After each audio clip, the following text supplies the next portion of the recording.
Okay,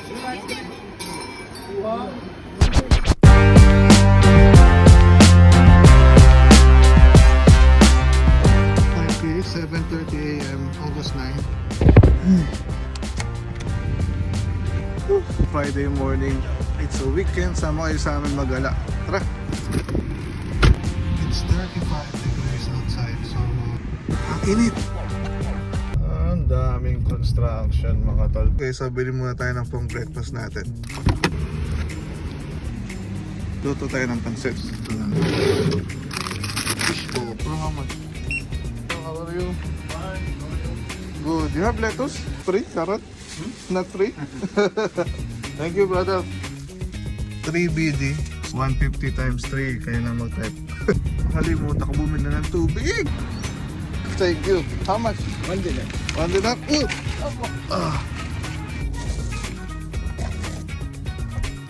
8:30 a.m. mga tons. Wali pagka-weekend, late na sila nagigising. So, tayo magluto ng breakfast. Let's go! Dati, bumibili kami ng chicken breast. Iwalay.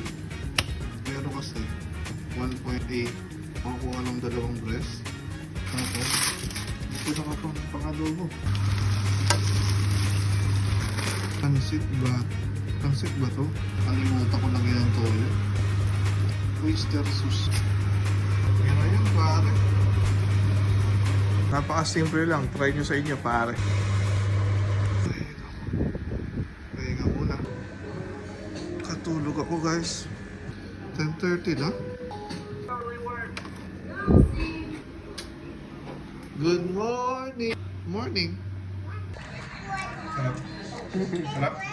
Yung tikabat na... Hey, tayo pupunta kayo na church. Axe Church. Axe Church? Anong meaning ng Axe Church? From you to gather By faith and not... Agape, wait for daddy! Lee, saan na tayo? Sa Avenues. Avenues Mall. Kung saan na gusto ko, Bi? Nakasela. Nakasale na. Wow, 93. Oh, mura lang. Boston Club. Agape! You want ice cream? Are you eating agape? What? Wow! Galing nito, baliktad yung upuan. And then, ano ang huling sinabi sa Rizal bago siya baralin? Aha! What happened? Oh, now let's go. Grabe yung UV doon. Hindi ka makita yung mga building. Kita ko naman. May ganyan din pala. So, nakakain na tayo ng pinupuntahan ngayon. Dalawa. Tatlo. Ano pa? Nag-church tayo.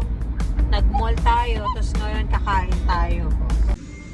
Wingman. Tubig syempre. Ito lang tubig. Anong mas gusto mo? Ito o yung 24 chicken sa Pilipinas? Ang 24 chicken.